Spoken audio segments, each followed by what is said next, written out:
இயேசு ஜீவிக்கிறார். சுவிசேஷ ஊழியம் வழங்கும் ஜீவ வார்த்தைகள். கிறிஸ்து பிரியமானவர்களே, ஆண்டவராகிய இயேசு கிறிஸ்து நாமத்தில் உங்களை யாவரையும் அன்போடு வாழ்த்தி வரவேற்கிறோம். இயேசு ஜீவிக்கிறார் ஊழியத்தின் சார்பாக ஜீவ வார்த்தைகள் நிகழ்ச்சிக்கு வந்தவங்களை கர்த்தர் ஆசீர்வதிப்பாராக. ஒவ்வொரு வாரமும் இதே நேரத்தில் இந்த வார்த்தைகளை கேளுங்கள், அநேகரை கேட்க செய்யுங்கள். ஊழியங்களில் பயன்படுத்த விரும்பினாலும், எங்களுடைய பத்திரிகை வெளியீடுகள் தேவையானாலும் எங்களுடைய தொடர்பு கொள்ளுங்கள். நாம் ஒருமித்து அவர் நாமத்தை உயர்த்துவோமாக. இந்த நாளிலும் தேவன் நமக்கு தருகிற வார்த்தை நான் வாசிக்கிறேன், ஜெபத்துடன் கேளுங்கள். ஓசியாவின் புஸ்தகம் 13ஆம் அதிகாரம் 9ஆம் வசனம். இஸ்ரவேலே, நீ உனக்கு கேடு உண்டாக்கி கொண்டாய், ஆனாலும் என்னிடத்தில் உனக்கு சகாயம் உண்டு. இந்த வார்த்தை கேட்கிற அன்பு நேச பிள்ளைகளே, இஸ்ரவேல் என்று சொல்லப்படுகிற மீட்கப்பட்ட ஜனம் தங்களுக்கு தாங்களே கேடு உண்டாக்கி கொள்ளுகிறார்கள். ஒரு இந்த வார்த்தை கேட்கிற நீங்களும் உங்களுடைய வாழ்க்கையை யோசித்து பாருங்கள்.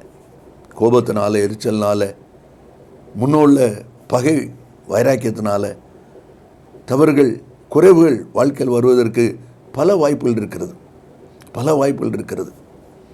ஆண்டவர் தெளிவாய் சொல்லுகிறார், மீட்கப்பட்டிருக்கிற ஜனமே, இஸ்ரவேலே, அருமையான மகனே அல்லது அருமையான மகளே, நீ உனக்கு கேடு உண்டாக்கி கொண்டாய், நீ உனக்கு உன் வாழ்க்கையில் நஷ்டத்தை உண்டாக்கி கொண்டாய், ஆனாலும் என்னிடத்தில் உனக்கு சகாயம் இருக்கிறது. எப்பொழுது? நீ திருந்தி வரும் பொழுது, நீ மனமாற்றம் அடைந்து வரும் பொழுது. தகப்பனை விட்டு போன இளையகுமாரன் தன்னை உணர்ந்து மீண்டும் தகப்பனத்தில் வந்தபோது தகப்பன் அவனுக்கு அடைக்கலம் கொடுத்தாரே, அதை காட்டிலும் பன்மடங்கு அவளோடு பரலோக தகப்பனாகிய ஆண்டவர் எதிர்பார்த்து கொண்டிருக்கிறார். என்னிடத்தில் உனக்கு சகாயம் இருக்கிறது என்று சொல்லி, நான் உனக்கு சகாயத்தை வைத்து கொண்டிருக்கும் போது நீ ஏன் அனாதையை போல, ஆதரவற்றனை போல, ஆசீர்வாத குறைச்சலோடு, விடுதலை குறைவோடு நீ ஏன் தூரமாக நிற்கணும்? என்னிடத்தில் வா, உனக்கு இருக்குது. அதை தான் தேவனுடைய வார்த்தை சொல்வதை நாம் அதில் பார்க்கிறோம். அதே புஸ்தகத்திலே 6வது அதிகாரத்தில் நம்ம வாசிக்கும் போது, ஏன் இஸ்ரவேல் மீட்கப்பட்ட ஜனம் தவறு செய்கிறது, தங்களை கெடுத்து கொள்ளுகிறது, அதுக்கு காரணம் என்ன என்பதை சொல்லுகிறார். தங்களுக்கு இருந்த மேய்ச்சலினால் திருப்தியானார்கள். திருப்தியான பின்பு அவர்கள் இருதயம் மேட்டிமையாயிற்று, அதனால் என்னை மறந்தார்கள்.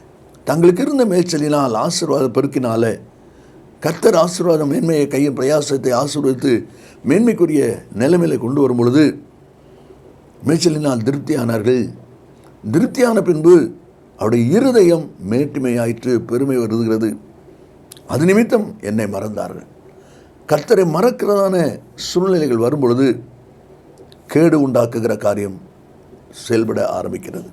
அதை தான் தேவனுடைய வார்த்தையில் நாம் வாசிக்கிறோம். ஏசாயா புஸ்தகத்தில் 59வது அதிகாரம் 8ஆம் வசனத்தில், தங்கள் பாதைகளை தாங்களே கொணலாக்கி கொண்டார்கள்.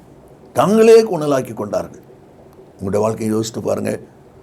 சங்கீத புஸ்தகத்தில் 9ஆம் அதிகாரம் 15ஆம் வசனத்தை நாம் வாசிக்கும் போது, ஜாதிகள் தாங்கள் வெட்டின குழியில் தாங்களே விழுந்தார்கள், அவர்கள் மறைவாய் வைத்த வலையில் அவர்கள் காலே அகப்பட்டு கொண்டது. யாருக்கோ விட்டுனாங்க, யாருக்கோ வலை விரிச்சாங்க, ஆனால் அவங்களே அதில் மாட்டிக்கிட்டாங்க. வேத தெளிவாக சொல்லுதே, முர்தெகாய்க்கு விரோதமாக ஆமன் தூக்குமரம் செய்கிறான், அதே தூக்குமரத்தில் அவன் தொங்கினான், அவன் தூக்கி போடப்பட்டான். வாழ்க்கையை யோசித்து பாருங்கள். நாம் எவ்விதமாக இருக்கிறோம்? கேடு, தவறு வாழ்க்கையில் வந்திருந்தாலும் மன்னிப்பதற்கு தயப்படுத்த தேவனாய் கத்த, இரக்கங்களின் தேவனாகிய கத்த அவர் சொல்கிறார், என்னிடத்தில் உனக்கு சகாயம் இருக்கிறது, நீ வருவாயா? அதை தான் ஆண்டவர் எதிர்பார்க்கிறார். எவ்விதமாய் நமக்கு நாமே கேடு உண்டாக்கி கொள்கிறோம் என்பதை குறித்து சில வசனங்களை நாம் வாசித்து ஜெபிக்க போகிறோம். முதலாவது, ஆதியாகமம் 12ஆம் அதிகாரத்தில் ஆபிரகாமுடைய வாழ்க்கையில் அவர் எவ்விதமாய் தனக்கு கேடு உண்டாக்கி கொண்டார் என்பதை 12ஆம் அதிகாரம் 15ஆம் வசனத்தை நாம் வாசிக்கும் போது அதில் விதமாய் வாசிக்கிறோம்.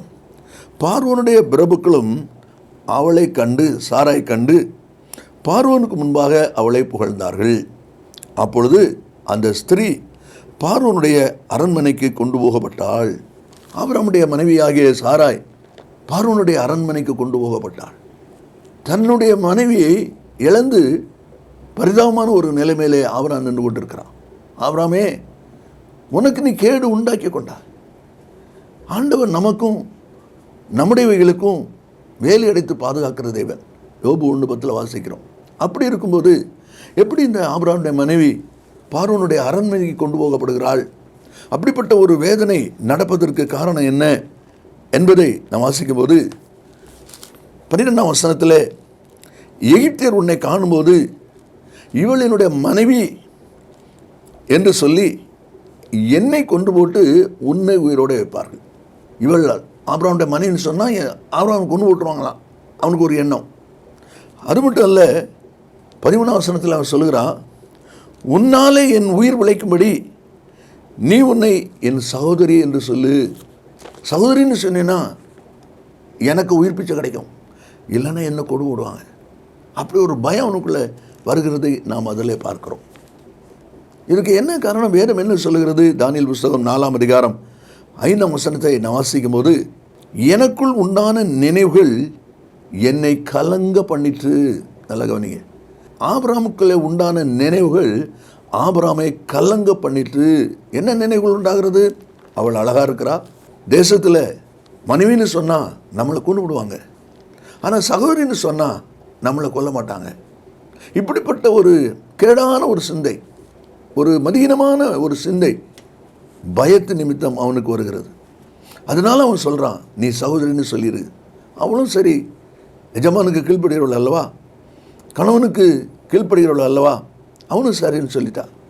கடைசியில் விபரீதமான ஒரு விளைவு, அரண்மனைக்கு அவள் கொண்டு போகப்படுகிற நிலை உண்டாகிறதை நாம் பார்க்கிறோம். ஆண்டவர் பார்வோனையும் அவன் வீட்டாரையும் மகாபாதையினால் வாதித்தார் என்று பதிலில் வாசிக்கிறோம். பார்வோன் கூப்பிட்டு சொல்லுகிறான், நீ எனக்கு ஏன் இப்படி செய்தாய்? இவள் உன் மனைவி என்று நீ எனக்கு அறிவியாமல் போனது என்ன என்று சொல்வதை நாம் அதில் பார்க்கிறோம். இந்த வார்த்தை கேட்கிற அன்பு தேச பிள்ளைகளே, ஆபிரகாம் தனக்கு கேடு உண்டாக்கி கொண்டான். எப்படி?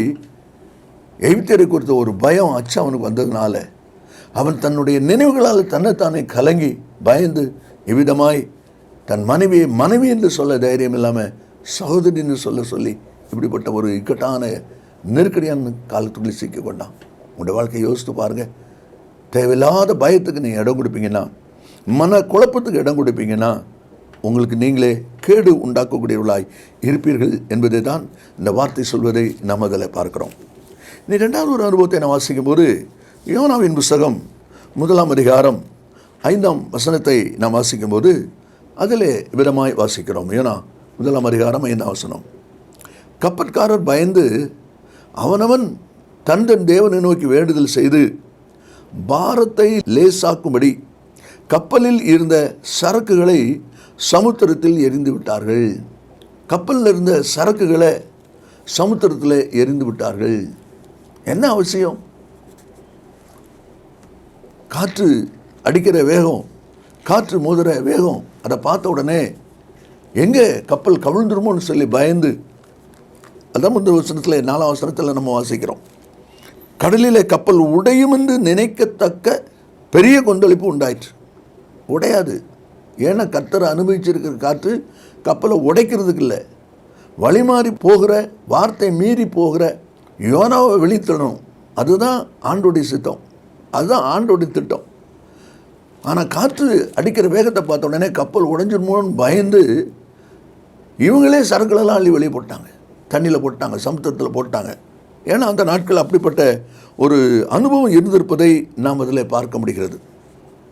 அப்போஸ்தலர் 27:18 வாசிக்கிறோம், பவுல் பிரயாணம் பண்ணின கப்பல் யூரோக்குள்ளின் காற்றுக்குள் அகப்பட்ட உடனே காற்றின் போக்கில் போகிறாங்க. 27ஆம் அதிகாரம் 12ஆம் வசனத்தில் சில சரக்குகளை கடலில் எரிந்தோம் என்று சொல்வதை பார்க்கிறோம். சில சரக்குகளை கடலிலே எரிந்தோம். அப்போ இப்படிப்பட்ட ஒரு அனுபவம் நடக்கிறதுன்னு நாம் அதில் பார்க்குறோம். இன்றைக்கும் அருமையான கர்த்தருடைய பிள்ளைகளே, அநேக சமயங்களிலே நாம் செய்கிற ஒரு தவறு இங்கே இருக்கிறதை பார்க்கிறோம். என்ன? நம்முடைய மனசில் தோன்றினபடி நம்ம செயல்பட ஆரம்பிச்சிடுறோம். காற்று வேகமாக வீசுது.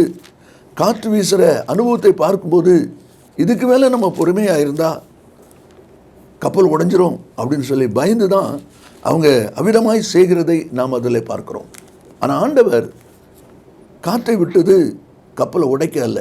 வசந்த கவனிங்க, பிரசங்கி 11:5 வாசிக்கிறோம், ஆவின் வழி இன்னதென்றும் கற்போதின் வயிற்றில் எலும்புகள் உருவாகும் இடம் இன்னதென்றும் நீ அறியாது இருக்கிறது போலவே எல்லாவற்றையும் செய்கிற தேவனுடைய செயல்களையும் நீ அறியாய்.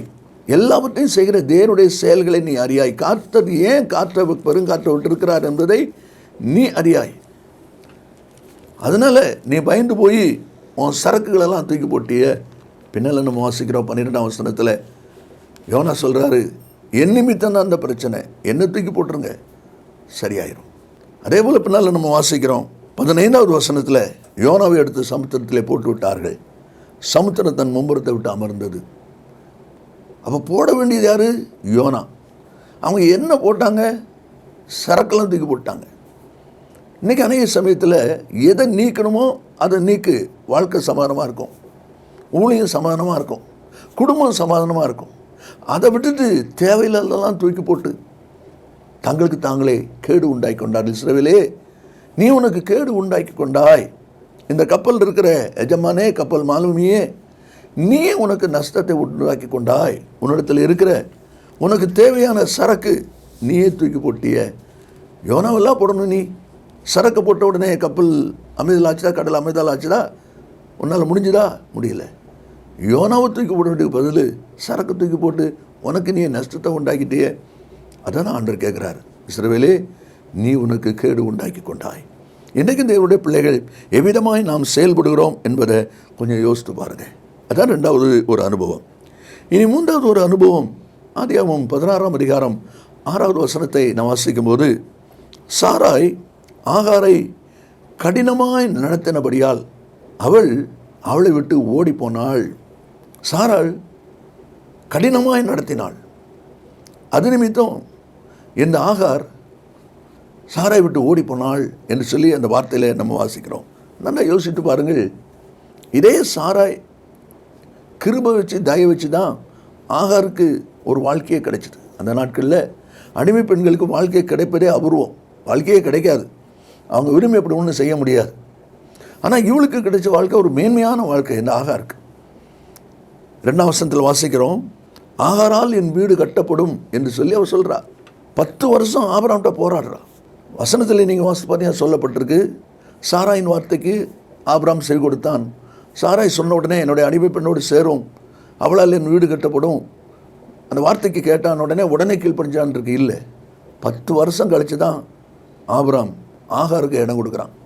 அப்படின்னா 10 வருஷம் இந்த ஆகாருக்காக சாராய் போராடி கொண்டே இருக்கிறான். இவ்வளவு போராடி இவ்வளோ காரியத்தை செய்த அதே எஜமாட்டி இன்னைக்கு கடினமாய் நடத்துகிறதை பார்க்குறோம். ஏன்? இன்றைக்கி அநேக ஆண்டோடைய பிள்ளைகள் கூட ஆசீர்வதிக்கிறவரை அடிக்கிறவராக மாற்றிடுறாங்க, ஆசீர்வதிக்கிறவரை தண்டிக்கிறவராக மாற்றிடுறாங்க. அதே தான் ஆகார் வாழ்க்கையில் நடக்குது. அவருடைய இப்படிப்பட்ட ஒரு ஆசீர்வாதத்துக்கு காரணமே சாராய். இன்றைக்கி அதே சாராய் அவளை கடினமாய் நடத்துகிறாள். காரணம் இவ தான். தான் கர்ப்பவனி ஆனபோது நாச்சியாரே அற்பமாக எண்ணினாள். என்றைக்கு உயர்வடைஞ்ச நம்ம தூக்கி விட்ட ஏணியை மிதிக்கிறோமோ நமக்கு கேடு உண்டாக்குறோன்னு அர்த்தம். ஒரு நாள் நம்ம அப்படி செய்யக்கூடாது. அதே தான் இந்த வசனத்தில் வாசிக்கிறோம். எரேமியா 51ஆம் அதிகாரம் 34ஆம் வசனத்தில் வாசிக்கிறோம், என் சுவையுள்ள பதார்த்தங்களால் தன் வயிற்றை நிரப்பினான். நான் கொண்டு வந்த சுவையுள்ள பதார்த்தத்தால் தான் வயிற்றை நிரப்பினான், ஆனால் கொண்டு வந்த எண்ணெய் துரத்தி விட்டான். அதான் இந்த வார்த்தையை நம்ம வாசிக்கிறோம். கடைசியாக 2 ராஜாக்கள் 6ஆம் அதிகாரம் 5வது வசனத்தை நாம் வாசிக்கும் போது அங்கே விதமாய் வாசிக்கிறோம், ஒருவன் ஒரு உத்தரத்தை வெட்டி வீழ்த்துகையில் கோடரி தண்ணீரில் விழுந்தது. கோடரி தண்ணீரில் விழுந்தது. இந்த வார்த்தை கேட்கிற அன்பு நேச பிள்ளைகளே, எப்படி கோடரி தண்ணீர் விழுந்து இவனுக்கு தெரியாமல் இருக்கும்? அஜாக்கிரதை, நிர்விசாரம். அந்த கனையில் ஆடுன்னு சொல்லி சொன்ன உடனே சரி பண்ணியிருக்கணும். நிர்விசாரமாக இன்னும் கொஞ்சம் அட்ஜஸ்ட் பண்ணிடுவோம், இன்னும் கொஞ்சம் தானே அட்ஜஸ்ட் பண்ணிடுவோம். வண்டி சில நேரம் ரிப்பேர் ஆகிரும், கொஞ்சம் ஓட்டம் சரியில்லாமல் இருக்கும், சரி இன்னும் கொஞ்சம் தூரம் தான் இருக்குது, போயிட்டோன்னா சரியாயிரும். இவங்கே நிறுத்தினான்னா அது சின்ன செலவில் சரியாயிருக்கும். அந்த கொஞ்ச தூரம் பொண்ணுன்னு சொல்லி கூட கொஞ்சம் உருட்டுனதுனால ஒரு பெரிய செலவுக்கு வந்துடும். வாழ்க்கையில் வண்டி வச்சுருக்கவங்களுக்கு தெரியும். இதே போல் தான் இங்கே நடக்குது. நீதிமொழி 1:32 சொல்லுது, மூடரின் நிர்விசாரம் அவர்களை அழிக்கும். மூடரின் நிர்விசாரம் அவர்களை அழிக்கும் என்று சொல்லி அந்த வார்த்தை இருப்பதை பார்க்கிறோம். சவுல் யோனத்தான் மடிஞ்சு போகிறாங்க. யோனத்தானுடைய மகன் மேவிபோசேத் அவனை எப்படியாவது காப்பாற்றுன்னு சொல்லி தாதி தூக்கிக்கிட்டு ஓடுறா. 2 சாமுவேல் 4:4 வாசிக்கிறோம். அதெல்லாம் நல்ல காரியம்தான். ஆனால் ஓடுகிற அவசரத்தில் அவன் விழுந்து முடவனானான். என்ன பரிதாபம் பாருங்க. செய்யணும்னு நினைச்ச காரியம் நல்லது, அதில் ஏற்பட்ட ஒரு சின்ன கவனக்குறைவு அவனை கீழே போட்டு அவன் முடவனானான் என்று சொல்லி அந்த வார்த்தை இருப்பதை நாம் அதில் பார்க்கிறோம். கானானுக்கு இஸ்ரவேல் ஜனங்களை வழிநடத்தி கொண்டு வந்த மோசே கானானுக்குள்ளே போகலை. அநேக அனுபவம் இருக்குது. அதில் ஒன்று, யாத்திரை 32:19 தேவன் எழுதி கொடுத்த கற்பலகையை எரிந்து உடைத்து போட்டான். அது எப்படி உடைக்கிறதுக்கு இவனுக்கு அதிகாரம் உண்டு? இந்த வார்த்தை கேட்கிற அன்பு நேச பிள்ளைகளே, இஸ்ரவேலே, நீ உனக்கு கேடு உண்டாக்கி கொண்டாய், ஆனால் என்னிடத்தில் உனக்கு சகாயம் இருக்குது. இன்றைக்கு மீட்கப்பட்ட ஜனங்கள் எவ்விதமாய் நாம் கேடு உண்டாக்கி கொள்கிறோம். ஆபிராம் தம் மனைவியை சகோதரி என்று சொன்னதுனால அவளை அரண்மனை கொண்டு போயிட்டாங்க. ஒரு பயங்கரமான அனுபவம். யோனாவை தூக்கி போட வேண்டியவங்க சரக்கை தூக்கி போட்டுட்ருக்குறாங்க. தங்களுக்கு தாங்களே நஷ்டப்படுத்தி கொண்டாங்க. தனக்கு வாழ்க்கை கொடுத்த சாராயை ஆகார் அற்பமாக நினைச்சதுனால அவளால் துரத்தப்படுகிற ஒரு வேதனைக்குரிய அனுபவம் வாழ்க்கையில் வருகிறத நம்ம அதில் பார்க்குறோம். கோடரியை குறித்த அக்கறை கவனக்குறைவுனால அவனுடைய வாழ்க்கையிலே ஆசீர்வாதத்தை அவன் இழந்து போகிறத நம்மளை பார்க்குறோம். இந்த வார்த்தை கேட்கிற அன்பு நேச பிள்ளைகளே, நாம் எவ்விதமாக இருக்கிறோம்? இயேசு சீக்கிரம் வரப்போகிறார். ஜெபம் பண்ணுவோம். நல்ல பிதாவே, என்று துதிக்கிறோம். உடைய வார்த்தை ஆமென்றும் ஆமென்னு இருப்பதற்காக ஸ்தோத்திரம். இந்த வார்த்தை கேட்கிற ஒவ்வொரு பிள்ளைகளும் தங்களை ஆராய்ந்து சீர்படுத்திக் கொள்ள, எதில் நம்மை நஷ்டப்படுத்திருக்கிறோம் என்பதை உணர்ந்து திருத்திக் கொள்ள உதவி செய்யும். இயேசுவின் நாமத்தில் பிதாவே, ஆமே ஆமே. கர்த்தர்களை ஆசீர்வதிப்பாராக. ஆமே. மேலும் விவரங்களுக்கும் உங்கள் ஜெப தேவைகளுக்கும் நீங்கள் எங்களோடு தொடர்பு கொள்ள வேண்டிய முகவரி: ஜீசஸ் லிவ்ஸ் காஸ்பல் மினிஸ்ட்ரீஸ், சகோதரர் John M Jeyaraj, 123A Dohnavur road, Mavadi, Nellai மாவட்டம், தென்னிந்தியா 627107. செல்போன் 9443113292.